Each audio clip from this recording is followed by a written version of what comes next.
Bueno, pues así fueron quemados vehículos en Michoacán y también realizaron más de 20 bloqueos carreteros como reacción a la captura de 9 presuntos integrantes del cártel Jalisco Nueva Generación. Entre los detenidos estaría el jefe regional de este grupo delictivo en Michoacán y Jalisco, así como su hija y su pareja. Tras la detención, fueron trasladados a la Fiscalía General de la República aquí en la Ciudad de México. En tanto, el gobernador de Michoacán, Alfredo Ramírez Bedoya, confirmó que ya se reabrieron afortunadamente las carreteras, pero se mantiene la vigilancia para garantizar el orden. Afirmó que se dio un golpe directo a la estructura criminal en la región gracias al trabajo del Gabinete de Seguridad. Precisó que en el operativo se aseguraron armas, vehículos, explosivos y droga.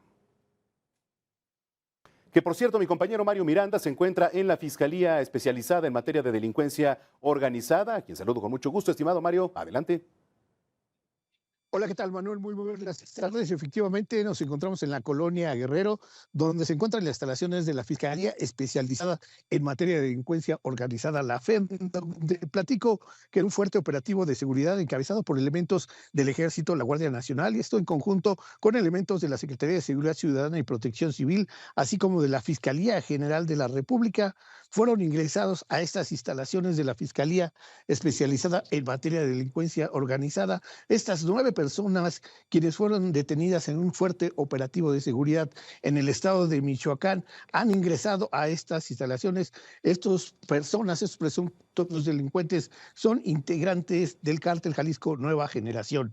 Comentarte que entre los detenidos se encuentra el tío Laco y su pareja, así como su hija. Ellos presuntamente ingresaron en un helicóptero. Pudimos apreciar cuando llegó el operativo, los detenidos, eran 6 detenidos, llegaron a bordo de estos vehículos blindados, también del ejército, ingresaron pues vía terrestre y también pudimos apreciar cómo llegó un helicóptero donde supuestamente venía su pareja y la hija del tío Laco. Ellos ingresaron a estas instalaciones vía aérea y como bien lo mencionas, estas personas fueron detenidas en Michoacán, se les aseguraron 64 vehículos, 2 inmuebles, armas de fuego y lanzagranadas. Se espera que permanezcan al menos 48 horas mientras se define su situación jurídica en las instalaciones de la FENDON. Posteriormente se definirá si son trasladados a un penal.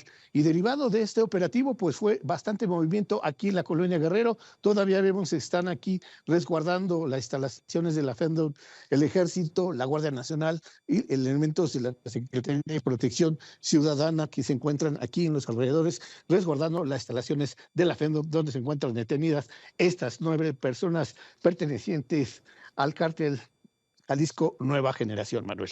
Bueno, pues ahí está desde la colonia Guerrero. Estaremos muy pendientes y en comunicación contigo. Gracias, Mario.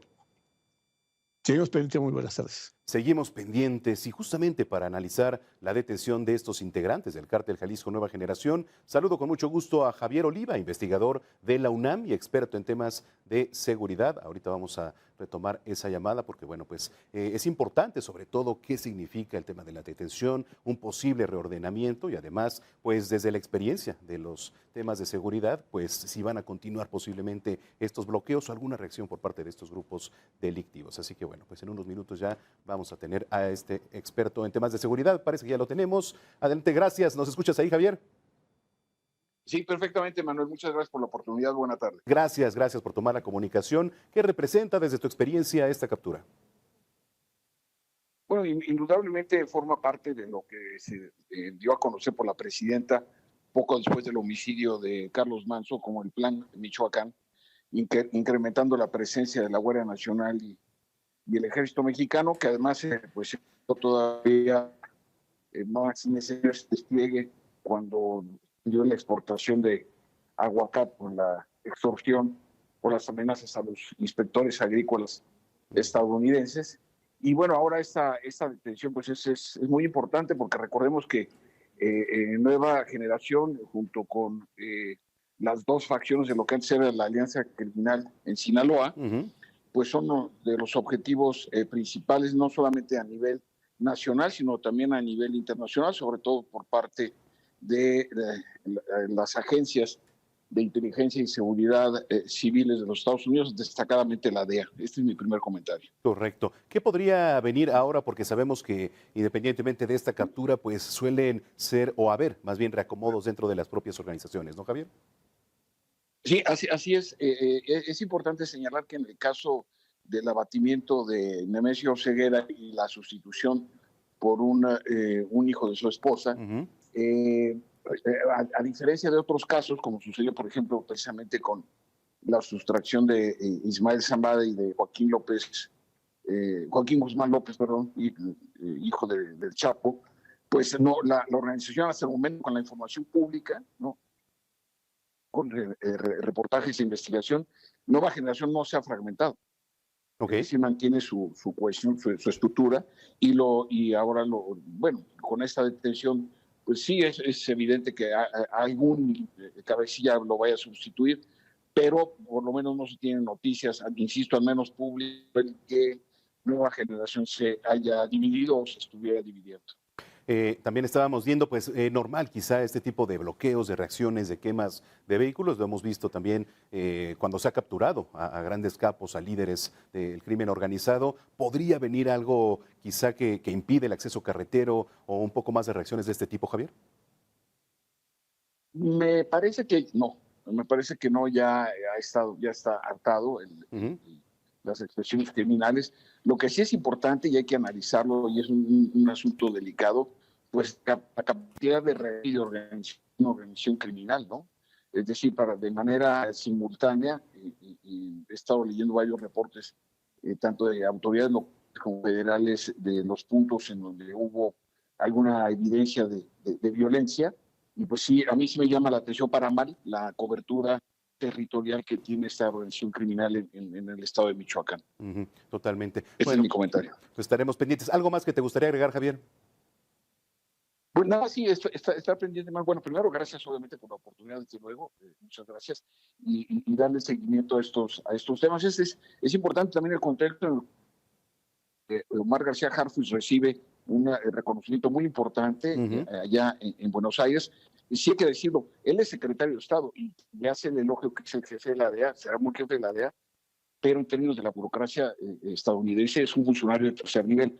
Entonces, nuestro secretario García Harfuch está para la altura de hablar con los secretarios del gabinete de Trump, pero bueno, digamos que como quiera el elogio y el reconocimiento se acepta, ¿no? Totalmente. ¿Alguna red social donde te podamos seguir, Javier? Sí, en mi buena hora X, antes Twitter, es @JOP, que son mis iniciales, y al final SO, Hopso, esa es mi red. Muy bien, pues gracias por el análisis, estamos en comunicación si lo permites. Claro que sí, eres muy amable. Buena tarde. Buena tarde, Javier Oliva. Oiga, a ver, en más información le cuento, Terry Cole, director de la DEA, ha reconocido el trabajo, justamente como lo platicábamos, de Omar García Harfuch. Afirmó que el secretario de Seguridad de México es un socio de confianza, amigo de Estados Unidos y comprende las amenazas que enfrenta el mundo. Secretary Harfuch understands the threats we face globally together. Transnational criminal organizations traffic deadly drugs, spread violence, corrupt institutions, and destroy families. They operate across borders and exploit every weakness. Que por cierto, tras este reconocimiento, la presidenta Claudia Sheinbaum afirmó que Terry Cole tiene un doble discurso, porque en otros momentos acusó al gobierno federal de proteger a grupos del crimen organizado. Claudia Sheinbaum también destacó que la importancia de la participación de México en la Conferencia para el Control de Drogas de la DEA radica en que Omar García Harfuch resaltó ante el mundo los logros de la Estrategia de Seguridad Nacional. Yo había decidido que Omar mejor no fuera y lo puse a consideración del gabinete, esto ya lo había platicado, y les dije a todos a ver qué opinan, porque me quedaba duda de si valdría la pena que fuera o no. Y entonces todo el gabinete, todos por unanimidad dijeron, es importante que vaya el secretario de Seguridad para que todo el mundo conozca lo que estamos haciendo en México, que no haya noticias falsas, que se vea cuál es la estrategia que estamos siguiendo, cuál es la relación de respeto a nuestra soberanía que tenemos con distintas instituciones del gobierno de Estados Unidos y de otros gobiernos del mundo. Y los logros, los resultados, cómo ha disminuido el número de homicidios, en efecto, del directivo de la DEA en este momento, hacia Omar, y Omar pues también agradeció la invitación. Lo que tú dices es cierto, unas veces dicen un tema y otras veces dicen otro tema.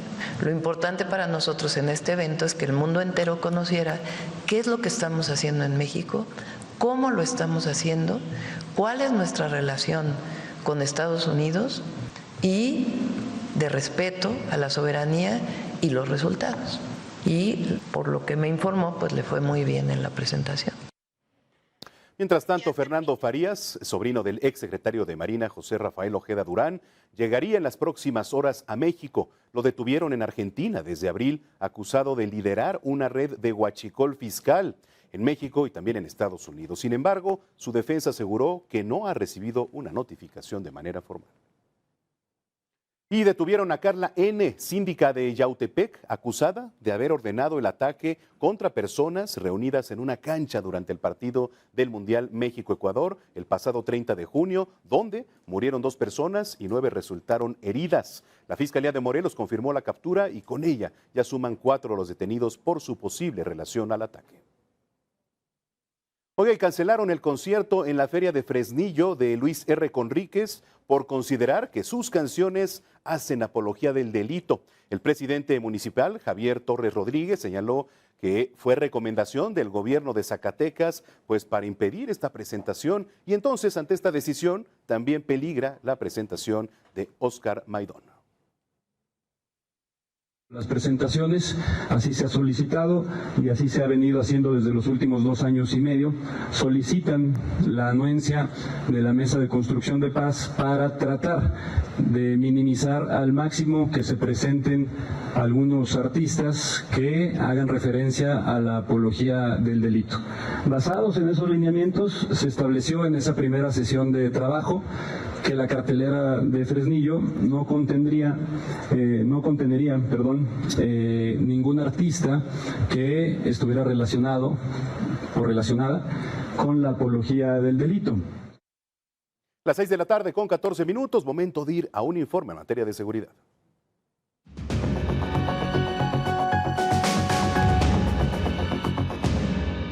Hola, ¿qué tal? Yo soy Daniela Cardona y vamos a revisar el informe de seguridad nacional. Comenzamos este reporte en la Ciudad de México, donde incautaron 4 embarques procedentes de Singapur y Sri Lanka con más de 5.8 millones de cigarros falsos. Esto durante una inspección en aduana del Aeropuerto Internacional Capitalino. Por otro lado, en Sinaloa inhabilitaron un laboratorio de metanfetamina ubicado en Culiacán y aseguraron más de 2,000 litros de sustancias para la elaboración de esta droga. En tanto, en Tabasco catearon 4 inmuebles ubicados en el municipio de Cunduacán y decomisaron 152,000 litros de sustancias químicas, así como tractocamiones, pipas, autos y motocicletas. Por otro lado, en Morelos cumplimentaron una orden de aprehensión en contra de un hombre por delitos de trata de personas y explotación sexual agravada.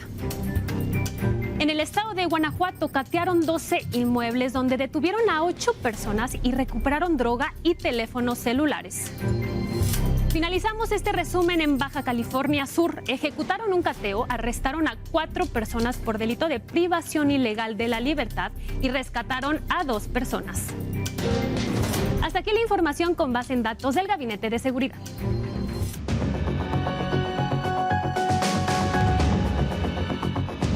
Es momento de ir con mi compañero Marco Fragoso, que tiene toda la información acerca de la renuncia de Hugo Eric Flores a la presidencia de la Comisión Jurisdiccional de la Cámara de Diputados. Marco, adelante. Manuel, muy buenas tardes y qué gusto saludarte. Así como lo comentas, Hugo Eric Flores dejará la presidencia de la Comisión Jurisdiccional de la Cámara de Diputados. Buscará la dirigencia nacional de Paz, el nuevo partido político que aseguró mantendrá una ruta independiente de Morena. En una conferencia de prensa aquí en la Cámara Baja, Manuel, el diputado federal destacó que solicitará licencia a su cargo a partir del 31 de agosto ante el empalme entre el inicio del proceso electoral y el proceso interno para definir la dirigencia nacional de Paz. El legislador, quien llegó a la Cámara como candidato externo en la alianza con Morena, aseguró que su salida no obedece a una pérdida de confianza ni a presiones políticas. Veamos. No hubo ninguna instrucción, ha sido un año de colaboración con la Fiscalía. Nosotros le señalamos algunos elementos que debería de contener su solicitud. Ellos estaban en un continuo proceso, estuvieron haciendo muchas averiguaciones, diligencias. Manuel, y fíjate que también rechazó haber obstaculizado el procedimiento de desafuero contra el senador Alejandro Moreno, y es que explicó que la sección instructora dejará un proyecto de dictamen sobre la admisión o no del procedimiento, pero sí aclaró que el juicio todavía no ha iniciado. Además, el legislador aseguró que durante el último año hubo comunicación constante con la Fiscalía de Campeche, ya lo escuchábamos, que fue aportando nuevos elementos a la solicitud. Veamos. El proyecto que se está elaborando es admitir o no admitir a procedimiento esto. Me parece que por lo pronto ese tema de la admisibilidad o no para que inicie el procedimiento formal, ese es el dictamen que nosotros vamos a dejar preparado y que se le va a entregar con el sigilo que corresponde a esta materia a quien sea designado por el grupo parlamentario. Y es que Manuel sostuvo que el caso de Alejandro Moreno deberá resolverse con criterios técnicos, jurídicos y no políticos. También señaló que es el único expediente vigente de declaración de procedencia en la sección instructora, y al dejar la comisión reconoció reformas pendientes para fortalecer el régimen de responsabilidades de los servidores públicos y hacer imprescriptible el delito de corrupción. Ahora Manuel Flores Cervantes buscará encabezar a Paz, organización que define como independiente y autónoma de Morena, y el sábado destacó que prevé fijar su postura y elegirá la ruta del partido rumbo a 2027. El reporte y regreso contigo al estudio. Muy buenas tardes. Gracias, Marco Fragoso. Saludos. Seguimos pendientes. Seguimos pendientes. Oiga, y la Comisión Permanente del Congreso aprobó la renuncia de Mónica Soto como magistrada del Tribunal Electoral. Vamos contigo, Vero Macías, que nos tienes los detalles. Adelante. Hola Manuel, muy buena tarde, te saludo con mucho gusto. Efectivamente, la Comisión Permanente pues aprobó esta renuncia de la magistrada del Tribunal Electoral del Poder Judicial de la Federación, Mónica Soto. Y es que al inicio de la sesión los legisladores declararon como de urgente resolución el asunto, por lo que los diputados y senadores de todas las bancadas posicionaron en tribuna. Morena y los aliados pues defendieron la libre determinación de Mónica Soto y destacaron su trayectoria dentro del Poder Judicial. Escuchemos. Y yo pienso que sí, sobre todo personalmente está en todo derecho de decretar que en su vida este ciclo debe haber terminado. Mientras que la oposición, Manuel, pues lamentó la premura con la que se abordó el asunto y sin una discusión de fondo. Además citaron al artículo 98 constitucional y reiteraron que no se acreditó una causa grave para tal renuncia. Veamos. Nos piden votar a ciegas cuando la Constitución es muy clara y muy específica, donde establece en su artículo 98 que para que se dé la renuncia de los ministros, las ministras de la Suprema Corte, magistrados y magistradas del Tribunal de Disciplina, del Tribunal Electoral, solamente procederán por causas graves. Y aquí la inconsistencia de que no se cumpla con el proceso legislativo. La magistrada argumenta en su carta de renuncia al cierre de un ciclo profesional y un compromiso familiar bajo ningún estándar de interpretación constitucional. Manuel, y es que a esta comisión permanente ya le queda solo la sesión de la siguiente semana y el periodo ordinario de sesiones inicia el 1 de septiembre, por lo que se espera que el Senado pues cubra esta vacante hasta ese entonces. Manuel, la información que te tengo. Bueno, pues ahí está. Gracias. Estaremos pendientes, Vero. Saludos. Muy buena tarde y seguimos pendientes, Manuel. Bueno, en otros temas, evitar la sobreventa de asientos para pasajeros de avión y dar agua gratuita también durante los vuelos son algunos de los puntos de las iniciativas que presentó el PRI allá en San Lázaro. El PRI presentó 10 iniciativas para fortalecer los derechos de los pasajeros de avión y evitar que las aerolíneas trasladen al usuario los costos de retrasos, cancelaciones y cambios en los vuelos. El coordinador del PRI en San Lázaro, Rubén Moreira, propuso que los pasajeros conserven su vuelo de regreso aunque pierdan el de ida, reciban el reembolso del TUA si no viajan y que se prohíba la sobreventa de asientos. El TUA es una cantidad de dinero que está siendo jineteada por los aeropuertos y por las aerolíneas. Si ustedes no viajan y pagaron con tarjeta de crédito, el reembolso puede ser inmediato. Y si no, pues en ventanilla. Y no tener que estarlo exigiendo, porque mucha gente pierde los vuelos y deja su dinero. Hay vuelos que es más caro el TUA que el vuelo, O sea, a veces el vuelo son 700 pesos. Las propuestas también plantean agua gratuita durante el vuelo, avisos oportunos sobre cambios de puerta y límites al tiempo que los pasajeros pueden permanecer dentro de un avión en tierra. La Agencia Federal de Aviación deberá llevar y publicar un reporte de las causas que ocasionan los retrasos o cancelaciones, y eso debe ser público. Moreira aseguró que las iniciativas buscan dar mayores herramientas a los usuarios frente a las aerolíneas y los aeropuertos. El coordinador aseguró que se realizarán foros en la materia y después las iniciativas serían turnadas a las comisiones pertinentes. 122.4 millones de pasajeros fueron transportados en vuelos nacionales e internacionales en México durante 2025, de acuerdo con la Sectur. Marco Fragoso, para Heraldo Media Group. A las 6 de la tarde con 23 minutos, vamos a hacer una pausa, no le cambie, regresamos con más aquí a las noticias de la tarde. Las 6 de la tarde con 26 minutos. Oiga, bueno, pues terminaron los exámenes de control de la UNAM en el Palacio de los Deportes. Bueno, y eso no evitó los intentos de trampa, ¿eh? Antonio Anisto nos tiene el reporte completo. Así es, Manuel, ¿cómo estás? Gusto saludarte. Efectivamente, está por terminar el último turno de hacer el examen de la UNAM. Ya con esto finaliza esta aplicación. El rector Leonardo Lomelí Vanegas estuvo presente esta tarde ahí en el Palacio de los Deportes supervisando personalmente esta aplicación.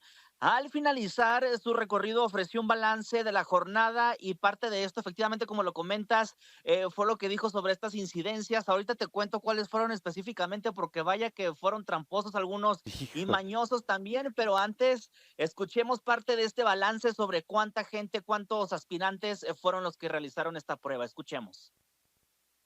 34,000 y sumado a los estudiantes que lo presentaron en las otras sedes, estaríamos por arriba de los 36,000, tal vez 37,000 estudiantes en total.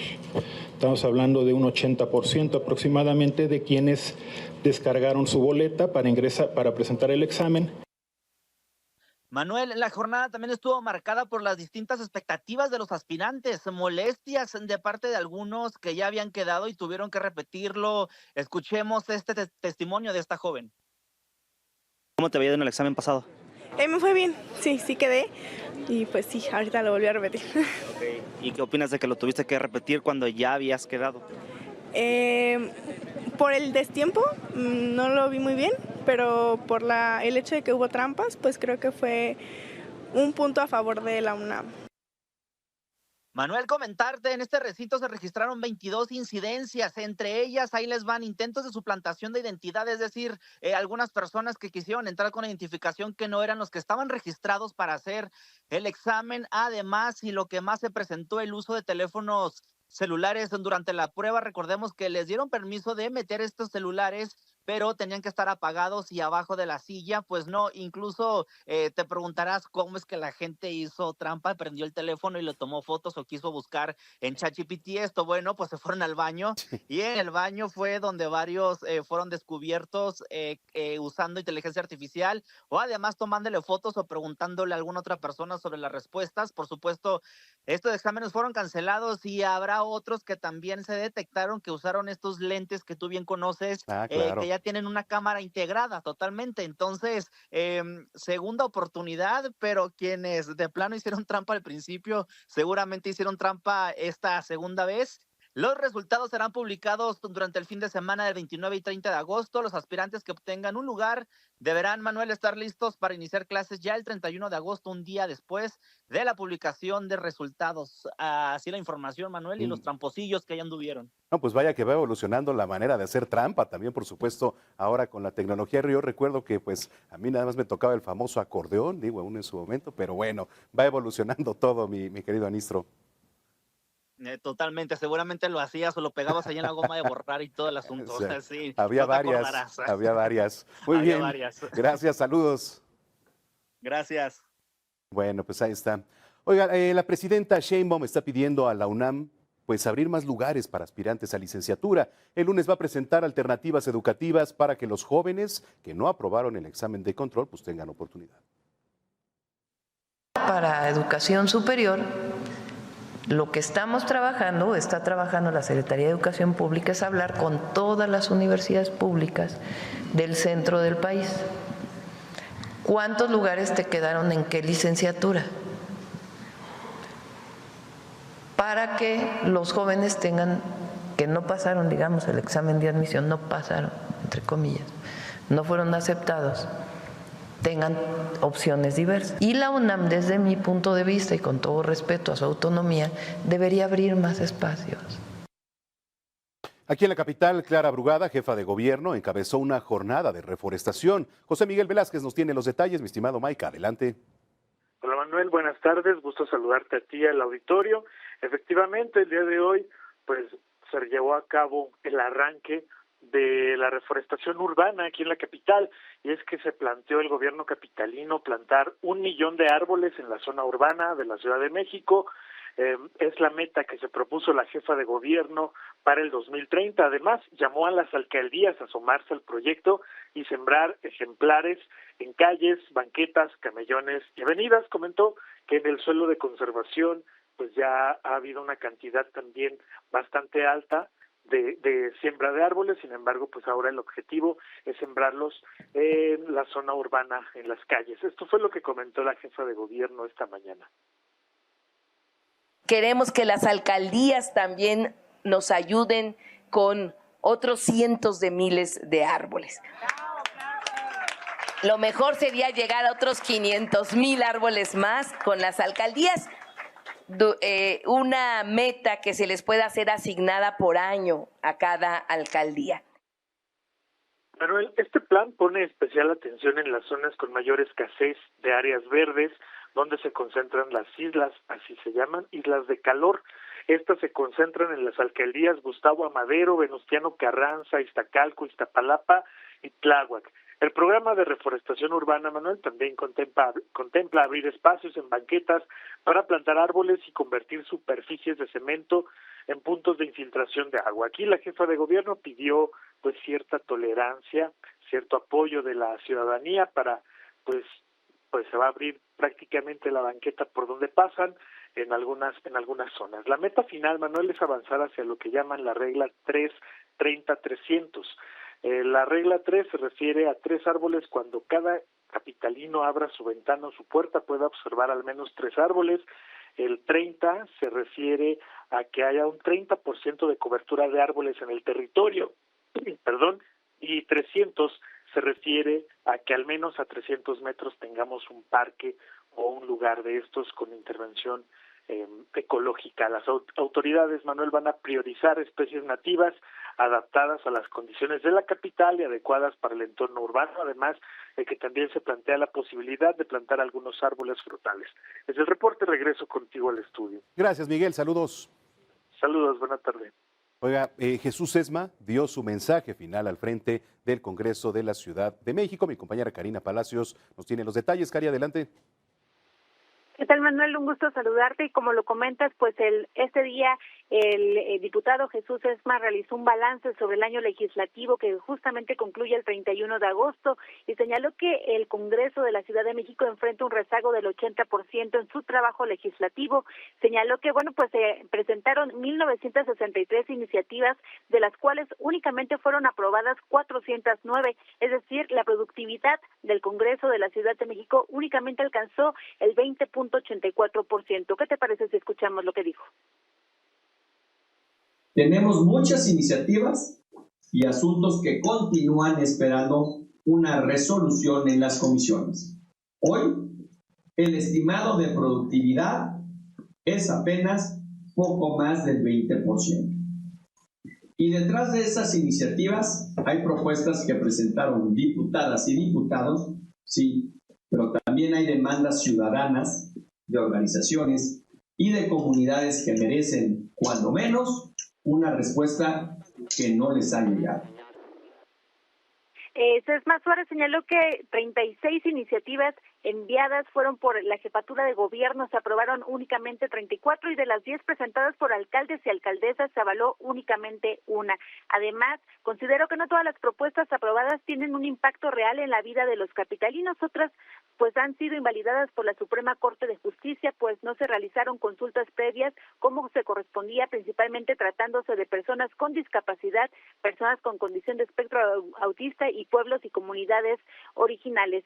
Señaló que, bueno, pues entre los grandes pendientes legislativos se encuentra el Plan General de Desarrollo y el Programa General de Ordenamiento Territorial. Estos, pues, son herramientas que van a definir las bases para el crecimiento y desarrollo de la ciudad durante los próximos 20 años. Asimismo, advirtió que el retraso en la aprobación de estos temas, pues, puede tener consecuencias económicas para la capital. Escuchemos. Yo creo que el Plan General de Desarrollo tenía la oportunidad de salir, y lo digo muy respetuosamente, en este año, porque las condiciones están o estaban, no entiendo, de verdad no entiendo. Lo único que yo dejo es que cada mes que se pierde, cada semana que se deja de enviar, cada año son años de retraso para la ciudad. Y bueno, pues Manuel, nada más únicamente recordar que el próximo periodo ordinario en el Congreso capitalino va a iniciar el 1 de septiembre, corresponderá al Partido Acción Nacional encabezar la presidencia de la mesa directiva y bueno, pues ya tendrá trabajo legislativo, pues el diputado Sesma señaló que les dejará una agenda con los pendientes más importantes que se quedan en este periodo legislativo. Bueno, pues ahí está. Gracias, Karina. Saludos. Un abrazo, Manuel. Igualmente. Son las 6 de la tarde con 37 minutos, tiempo del centro, momento de ir con mi compañera Marta Espinosa.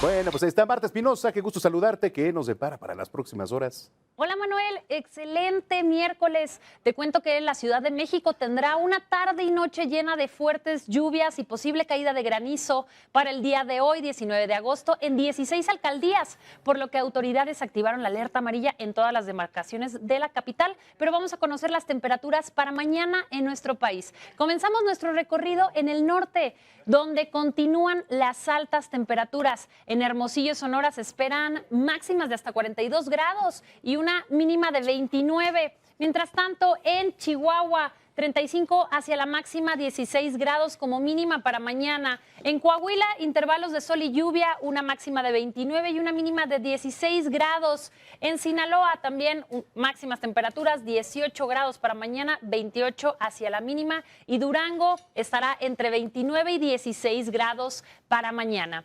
Mientras que en el centro del país, canales de baja presión ocasionarán fuertes lluvias. En la ciudad de Querétaro, máxima de 26 y una mínima de 15 grados para mañana. Hidalgo, temperaturas entre los 21 y 9 grados con intensas lluvias, a sacar paraguas en toda esta región. Toluca, Estado de México, 19 grados como máximo y 9 grados la temperatura mínima. En Ciudad de México, que también se esperan lluvias, 23 grados para mañana y una mínima de 14. Y en Tlaxcala, las temperaturas van a rondar entre los 23 y 11 grados. Finalizamos en el sur, donde la onda tropical número 29 va a provocar lluvias para mañana jueves en Tuxtla Gutiérrez, Chiapas. 33 grados como máximo y una mínima de 23. Mientras tanto, en Tabasco, que se esperan lluvias, la máxima sería de 35 y una mínima de 24. En la ciudad de Campeche, intervalos de sol y lluvia y las temperaturas oscilarán entre los 33 y 24 grados. Quintana Roo, intensas lluvias, 33 hacia la máxima, 27 grados como mínima. Y en Yucatán, las temperaturas van a rondar entre los 33 y 24 grados. Es la información del momento, Manuel. Que tengas excelente miércoles. Regreso contigo de aquel lado.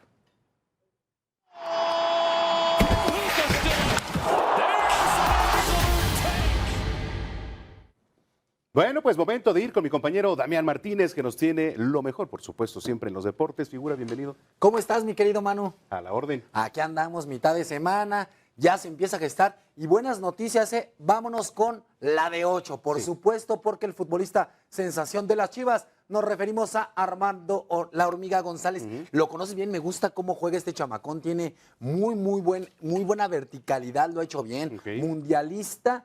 Les puedo decir que ya hay arreglo entre la directiva del Olympiacos y las altas cúpulas del rebaño sagrado. Les confirmo ya que la directiva aceptó los 12 millones de dólares. Chivas pretendía 15, ¿no? El Olympiacos empezó con 7, luego llegó a 10 y en esta tercera oferta ya dijeron, ahí están los 12, ¿los tomas o los dejas? Chivas dijo, los tomo y voy por el 10, entre el 10 y el 20% de la carta, es decir, Chivas va a tener ingresos por los futuros movimientos que tenga de club La Hormiga González. Estas imágenes son de hace unos momentos, despidiéndose de la afición ahí en Verde Valle. Bien por La Hormiga González, que va a cumplir su sueño europeo.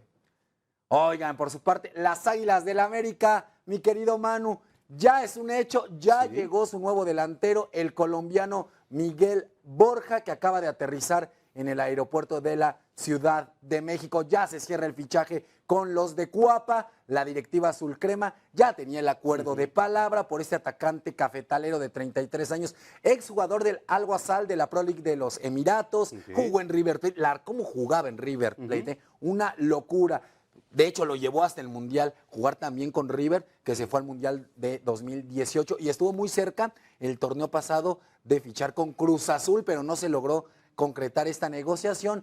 Ahora, Miguel Borja es nuevo futbolista de las Águilas del América. Pagaron, déjame decirle, 2 millones de dólares por este futbolista y ya realizará el día de mañana los exámenes médicos en Cuapa. Por cierto, Cuapa muy renovado, bien por el fútbol femenil. Hicieron el nuevo nido donde las futbolistas, esto hay que apuntarlo, tienen su nuevo estadio por el desgaste del estadio Azteca. Exactamente, y ahora nos vamos con noticias de los Tigres, muchachos, porque ahora el nombre de Víctor Manuel Vucetich toma mucha, pero mucha fuerza para tomar las riendas del conjunto felino. De hecho, me cuentan que ya hubo una reunión. Hoy por la mañana estuvo Vucetich allá en Monterrey. Les dejó claro que, no está Sergio Almaguer. Sergio Almaguer es su auxiliar. Ahora está con el Loco Abreu, con Xolos. Les dijo, ¿saben qué? Si yo llego al equipo, vendría con otro cuerpo técnico. Recordemos, no es cosa menor lo que ha hecho el Rey Midas, uno de los técnicos más ganadores del fútbol mexicano, 5 veces campeón de liga, lo hizo con León, con Tecos, con los Tuzos del Pachuca, 2 veces con Monterrey. Su último equipo fue Mazatlán, pero mi querido Manuel Zamacona, a Mazatlán no lo hacía ganar ni Dios Padre. Ya está totalmente extinto ese equipo. Y pues ahí las noticias de Vucetich en la mira para dirigir a los Tigres. Oigan, fútbol internacional. Senegal confirma al legendario jugador francés Patrick Vieira, nacido en Dakar, como su nuevo seleccionador. Muy buenas noticias para Senegal después de la destitución de Pep Town, después de los malos resultados que se tuvieron. Ahora Patrick Vieira ya es el nuevo entrenador de Senegal. Vieira, como te acuerdas, ¿no? Hizo glorias con Francia en el 98, que salieron campeones, capitán, lo hacía de manera espectacular. Es así como Patrick Vieira se vuelve el nuevo técnico de Senegal. Oye, traemos lucha libre, mi querido Manu, familia. Vean nada más esto, porque WWE tuvo una noche mexicana. Se bailó y se zapateó duro, porque llegó uno de los representantes aztecas que más proyección tiene. Me refiero al fiscal, que ya está en Raw, ya está en su nueva empresa. Sus actuaciones con la 3 veces estelar, con la AAA, lo hicieron llegar a esto, Habló en exclusiva con mi compañero Iván Navarro para los micrófonos de Heraldo Deportes y esto le contó en entrevista. No me la creo, todavía sigo en shock, sigo impactado por todo lo que ha pasado en mi vida. Ahora, un debut muy importante para mi carrera. Yo creo que es algo que no me lo imaginaba, ni eso, ni tampoco ir a Japón. Es algo que tampoco no me imaginaba que sucediera en este año y son cosas grandiosas que me han pasado. Y pues nada, agradecido con Dios, agradecido con toda la afición que ha creído en mí y también por supuesto en mi familia, que este proyecto del fiscal nació pues en apoyo también a mi familia y pues bueno, que lo he trabajado, sí, que me ha costado a mí, sí, también, pero todo esto es gracias a la afición que sigue viendo a mi papá Abismo Negro en mí y que me apoya al 1000%, y a mi familia que siempre me apoyó desde un inicio. Gran entrevista de mi compañero Iván Navarro, siempre un crack en el pancracio mexicano. A ti te encanta también la lucha del Consejo Mundial. Sí, es espectacular lo que hace. La mejor, ¿eh? La mejor, la del Consejo Mundial de Lucha Libre. Martes popular, luego ya meten miércoles, el viernes espectacular, sábado en la Coliseo, el domingo en la Arena México. Domingo familiar, el domingo familiar, que es un espectáculo, ¿sabes qué me gusta de la lucha libre y más la del Consejo?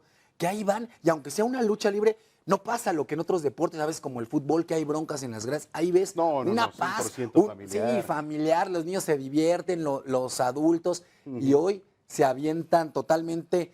Lo que pasa en el viernes es como un muy buen date, ¿no? Te llevas a una amiga y se ha vuelto muy, muy, muy bueno. No nada más deporte, parte cultural también. Parte por supuesto, cultural. de México. Pues ahí está la información deportiva en este miércoles, mitad de semana, mi querido Manuel. ¿Tus redes sociales? @soy Damián_MTZ.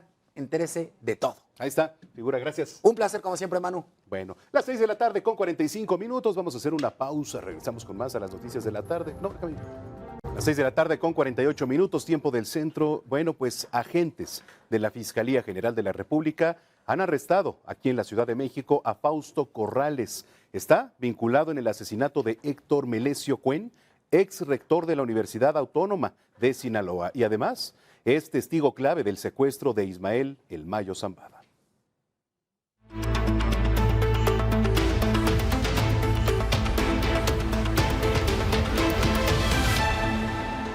Bueno, y como todos los miércoles, me da mucho gusto saludar aquí al maestro Pepe Carreño, editor de la sección Orbe en el Heraldo de México. Maestro, qué gusto. Caballero, ¿cómo está? Gracias. Oiga, mire, uno de los temas que periódicamente salen a relucir en México, en América Latina sobre todo, es el tema de la unidad latinoamericana.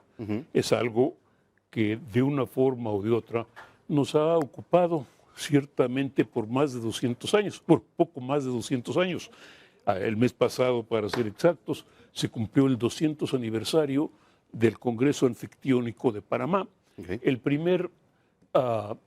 La primera vez que las naciones de América Latina empezaron a buscar la posibilidad de convertirse en una sola nación, lo que ahora algunos llaman románticamente la patria grande, y que infortunadamente o afortunadamente, según el punto de vista de quién, no funcionó. 200 años después, América Latina sigue enfrascada en un debate, en un diálogo respecto a cómo va a ser, cómo va a figurar, cómo va a unificarse o a actuar, o si puede actuar en conjunto en términos internacionales. El único problema es que, igual que hace 200 años, las divergencias son considerables. Hace poco más, hace 16 años para ser exactos, el Lula da Silva, el entonces presidente de Venezuela, Hugo Chávez, y de alguna manera, en cierta forma, el entonces presidente de México, Felipe Calderón, propiciaron o alentaron la creación de la comunidad de estados latinoamericanos y del Caribe, con la idea de promover la Unión Latinoamericana. El grupo, de alguna manera, ha ido progresándose, pero la verdad es que después, dado que la mayoría en aquel momento, la buena parte, si no la mayoría de los países tenían gobiernos de una relativa inclinación izquierdista, pues cuando el presidente de Brasil electo entonces, Jair Bolsonaro, en el 2019, pues se separó de CELAC y luego regresó, cuando Brasil regresó a CELAC, cuando regresó Lula da Silva. El problema es, tenemos dos proyectos. Hoy hay un proyecto CELAC patrocinado, auspiciado, favorecido por la izquierda regional. Pero la izquierda regional hoy se reduce sobre todo a México, Brasil, Cuba y Nicaragua. Los cuatro de una forma u otra, si no en problemas, sí, digamos, en una situación de desventaja, luego de la oleada de gobiernos de derecha electos los últimos 2 años. José Antonio Cast en Chile, Javier Milei en Argentina, Keiko Fujimori en Perú, Abelardo del Espriella en Colombia, el presidente de Ecuador, Roldós, Bukele en El Salvador. Estamos viendo una oleada de derecha y 2 proyectos totalmente divergentes de unidad latinoamericana. Correcto. Eso, en otras palabras, no estamos viendo, no vemos, y francamente no veo por lo pronto dónde van a coincidir ambas propuestas. CELAC es patrocinado, auspiciado, favorecido por la izquierda, como ya dije, pero el grupo de derecha tiene también su propio grupo, el Escudo de las Américas, que tiene además el respaldo del gobierno de Donald Trump de los Estados Unidos, lo cual complica más las cosas y hace las posibilidades de un encuentro latinoamericano, de una cuestión de unidad latinoamericana, más difíciles todavía. Así que ahora el problema está en qué gobierno puede ser más prudente, porque ya hablamos de ciertamente prudencia, sí. Tienen que ser prudentes porque hay acuerdos comerciales en que de una forma u otra atan a los países latinoamericanos. La Alianza del Pacífico en el caso de México, Mercosur en el caso de Brasil. Es decir, hay toda una serie de temas que vinculan y que obligan a la relación, pero si se portan ideológicamente no vamos a tener problema, no vamos a poder ver esa unificación de América Latina ya no en décadas, sino posiblemente en más de un siglo. Totalmente. Me gustaría hablar luego ya más a profundidad, cuando haya tiempo, maestro, del fenómeno de El Salvador, de lo que está ocurriendo allá con el presidente. El Salvador es brutal. Vamos a ver, digamos que es un poco, aunque es quizá una exageración por decirlo de esa manera, pero es un poco la paz de los sepulcros, ¿no? Es decir, una paz impuesta a bota militar y realmente por fortuna no son sepulcros, pero sí son, sí es una forma muy dura de acallar de acallar a la oposición y de alguna manera de castigar disidencia, no solo delincuentes, sino disidentes. Totalmente. ¿Dónde lo leemos, maestro? Por supuesto, en el Heraldo de México, en la sección Orbe. Muchas gracias, como siempre. A usted. Maestro Pepe Carreño. Bueno, pues ya nos vamos. Muchísimas gracias por habernos acompañado. A continuación, tal cual, con el maestro Alarcón y Antonio Anistro y Gaby Cobo. Soy Manuel Zamacona, los espero aquí mañana en punto de las 6 de la tarde. Pásenla bien y hasta entonces.